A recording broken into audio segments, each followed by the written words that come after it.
Good afternoon, everyone, and welcome to the Boys Town Virtual Newborn Expo. My name is Gabby, joined here today with Dr. Sarah Orr, and we are going to be discussing allergies today.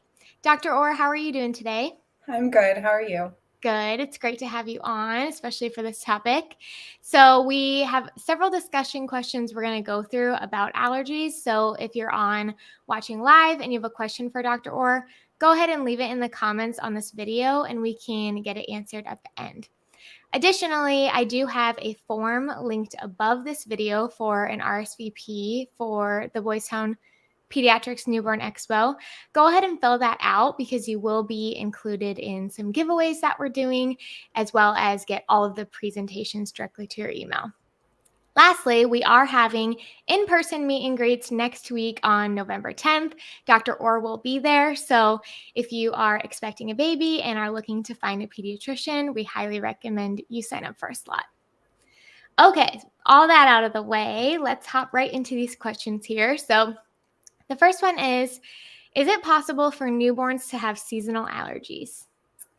So, in order to have an allergy to something, you have to be exposed to it more than once. So, we generally say that because our newborns haven't seen a full 4 seasons, that they generally don't have seasonal allergies until they're older.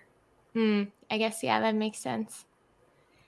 The next question is, what do you do to recommend, or what would you recommend for relieving allergy symptoms in babies and infants, should they have them? Yeah. So, if if you have a newborn at home and you think they may have some type of allergy uh, with congestion, stuff like that, really it's just symptomatic care. So nasal suctioning, you can use nasal saline for their nose, a humidifier in their room. Also, decreasing the type of allergens in your home can also help. So, if you have pets, making sure that your cats and dogs don't sleep in your infant's room or in their crib or bassinet, that's really helpful. Making sure that dust mites and things like that are out of the home can also help reduce the amount of allergies that your children have. As your child gets older, medications are a possibility. So, one of the most common allergy medications we prescribe is something called Zyrtec. And we can give that to children 6 months and older. But before that, there's just really not a great allergy medication for smaller infants. Mm-hmm.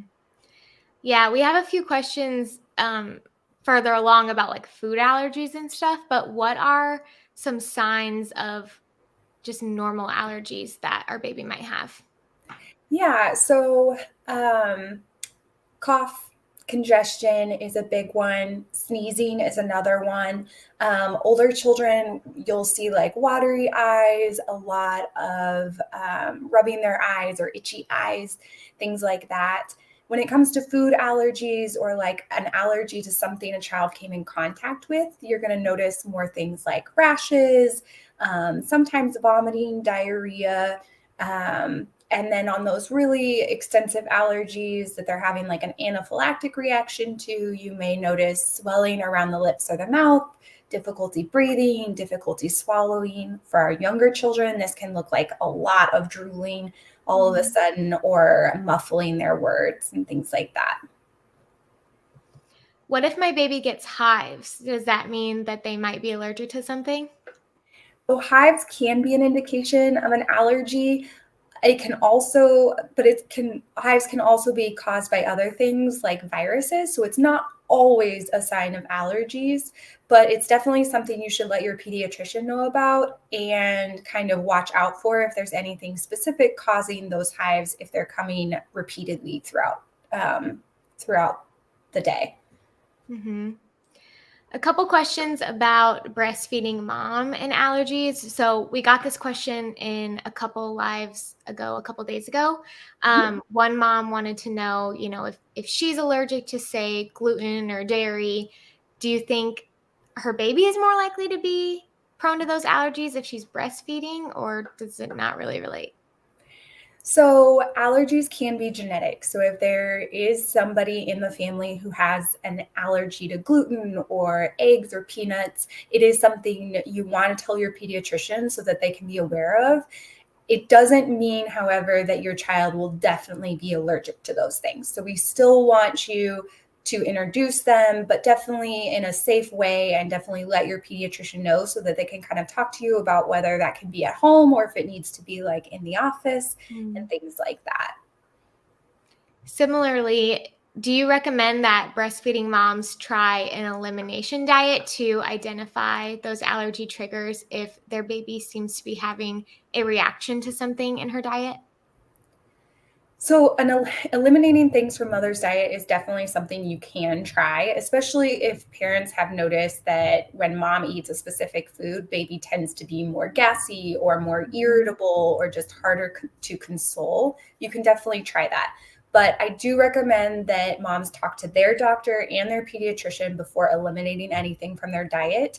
If you eliminate too much from mom's diet, it can affect milk production. It can also affect the caloric density of the milk you are producing also.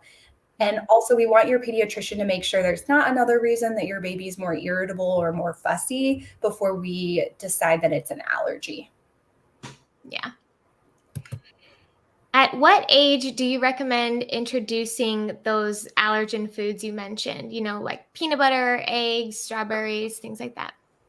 Yeah, so we recommend introducing baby foods around 6 months old.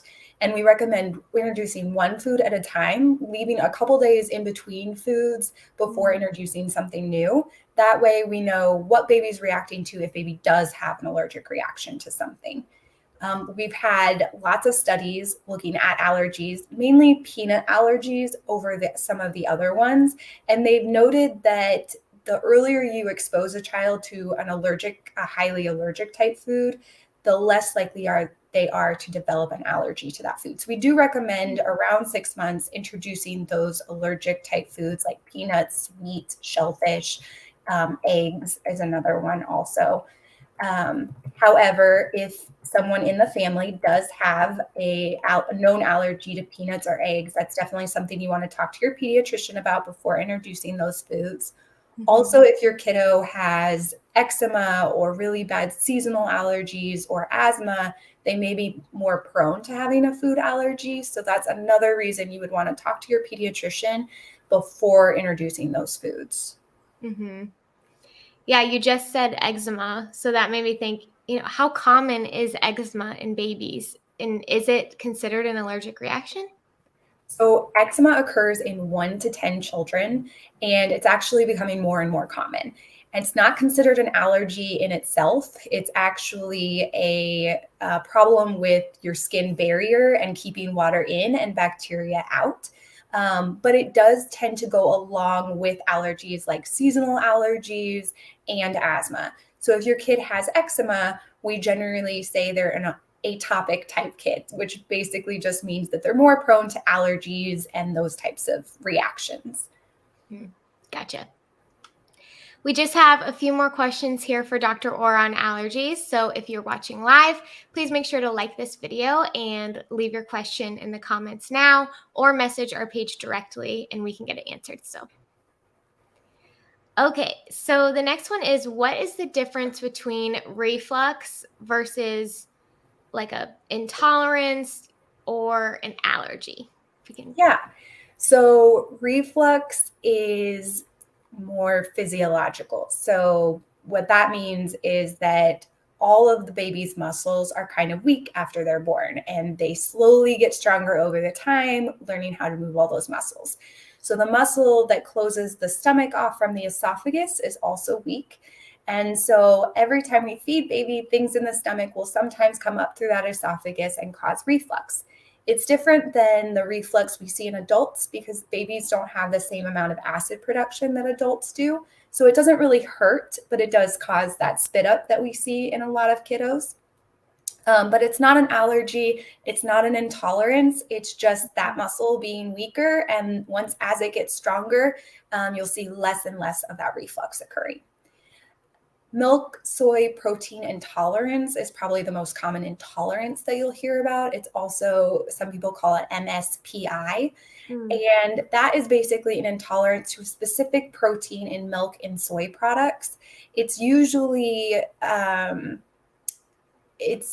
usually temporary. It doesn't last forever. And you'll see things like blood in baby's stool a lot of the time, or irritability with eating, sometimes weight loss, things like that. But blood in the stool is a big one for us. It can be easily solved by taking milk products out of mom's diet if she's breastfeeding. That way they're not getting that protein as much through the breast milk. If your baby is formula fed, switching to a different formula can also help with that. But again, it's not an allergy. It's more of just an intolerance to a specific protein. An allergy is your immune system having an overreaction to something like a pollen or a medication, things like that, that we don't really want them to have a reaction to, but it does. And then it causes those symptoms like rash and congestion, things like that. Mm-hmm. I know that was kind of a 3-part question, so thanks for answering it all wrapped up into one. Okay, so the next one is, should we get our baby allergy tested if we think something is going on? And then maybe with that, could you talk about, like how early can you allergy test with a baby? Yeah, so again, we don't usually allergy test before that 6 months, because seasonal allergies, we generally don't call them seasonal allergies until at least a year. And then at 6 months, we start introducing those foods. So that tends to be when we start having concerns about certain food allergies and things like that.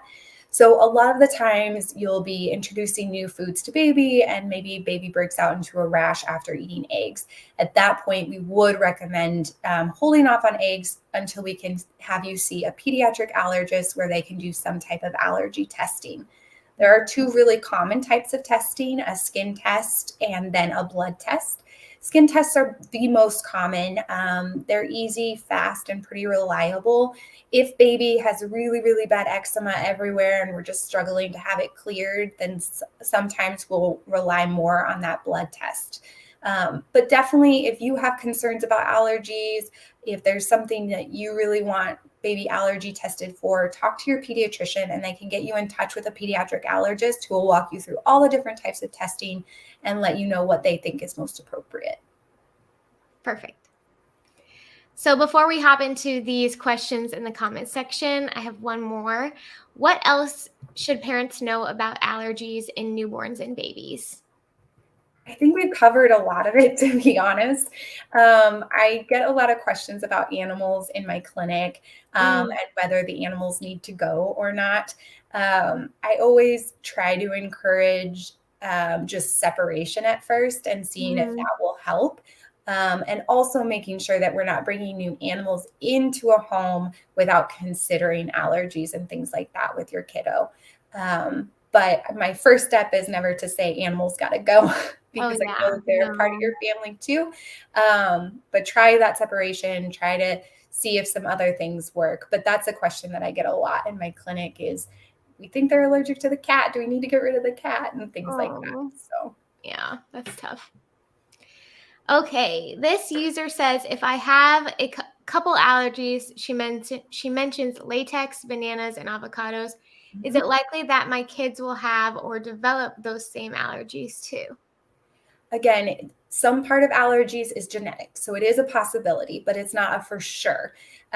We generally continue to recommend that we still allow them to exposure to these things and just be a little more wary during that exposure. So if your kiddo is older and they're wearing latex or coming in contact with latex for the first time, just be really aware and maybe have Benadryl on the side. But always talk to your pediatrician and they can guide you more as well. Is MSPI the same as lactose intolerance? It's different. Lactose intolerance is it's not specifically to the protein. It's like a different reaction, but it is similar to an intolerance. They are both types of intolerances. And lactose intolerance you generally see in older kids and once cow's milk is introduced. But it's that lactose, not the specific milk soy protein that they're having the intolerance to, but it is similar. You generally don't see the same types of symptoms though. So with lactose intolerance, you generally don't see that blood in the stool and things like that, but you do get the GI upset and things. Yeah, great question. And then the last one we have here is, if my husband has a penicillin allergy, should I have my baby tested before treating them with amoxicillin or penicillin? So you don't have to have them tested before we treat with amoxicillin or penicillin. And to be honest, amoxicillin is one of the most common antibiotics we use. So it's, again, always a good thing to let your pediatrician know so that we can be more aware of it. But generally, we still try to expose them to make sure baby doesn't have that. And then just watch really closely if in case they do have an allergy. And then if something happens, so baby breaks into a rash, you immediately stop the medication, let your pediatrician know, and we'll put it on your allergy list and probably have baby allergy tested. Especially for medication, it's nice to know for sure whether they have an allergy, because more allergies to medication decreases the amount of meds we're able to give baby safely. And that can be hard at times. Mm-hmm. Yeah. If you are watching this video later on after this live concludes and you still have a question for Dr. Orr on allergies, go ahead and either leave it in the comment section or message our page privately, and then I can pass it along to her to get that answered for you. Awesome. Well, like you said, I think we covered quite a bit here on allergies. Not always something, everyone thinks about when they're having a baby, but definitely good to be included. So I want to remind everyone again, if you would like to set up a free meet and greet with Dr. Orr next week, November 10th, that link is in the comments below. So please sign up. It's such a great opportunity to meet them in person, see if they're a good fit for your family.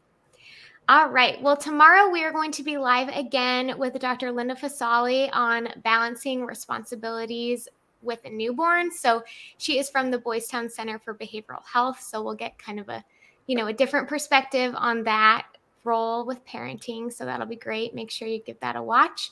Please make sure to thumbs up this video, and we will talk to you all very soon. Thanks, Dr. Orr. You're welcome. Bye, guys. Bye.